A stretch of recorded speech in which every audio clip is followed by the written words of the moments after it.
My first budget funding request is for School Library Journal institutional print and digital subscription, which is $349.99 a year.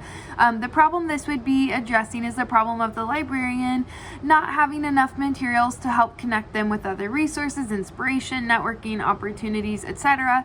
One of the tips Cox gave was thinking of yourself somewhat while you did the budget, and needing to put on your own mask before you put on others.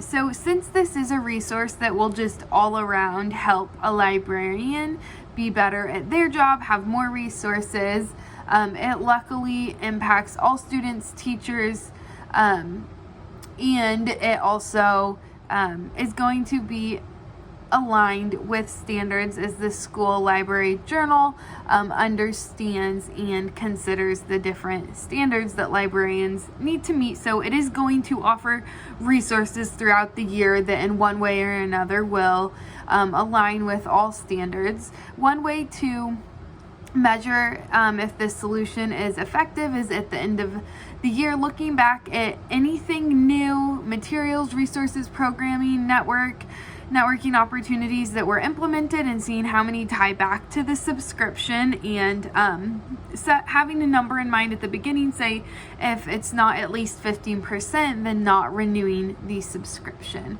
The second funding request would be $500 for supplies for creating a makerspace.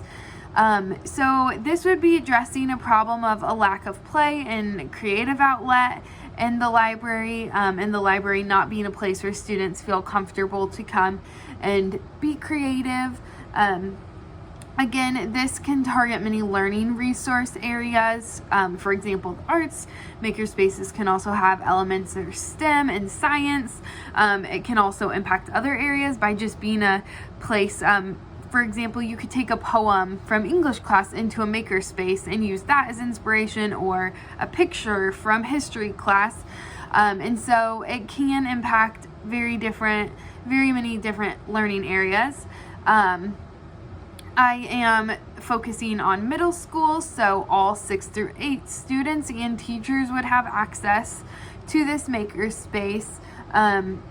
Some different standards it could align with is independence, critical thinking, technology literacy. I would create a goal of how many students I think should be using the space each week, and keep track of those stats through a sign-in sheet. And again, have a goal in mind. If it's not visited by students, or it's not bringing new students into the library, then maybe we don't put more money towards that in the future. My last budget funding request is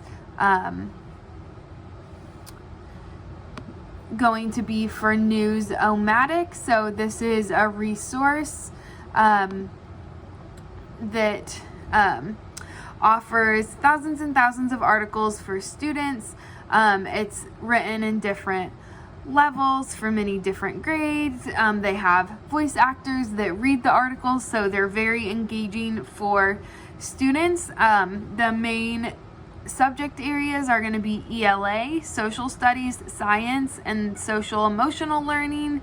And then current events curriculums are the main curriculums that this works best for. Again, this is going to be 6 through 8. The teachers and students who are in the areas just mentioned are going to be most impacted, which really is most that we covered.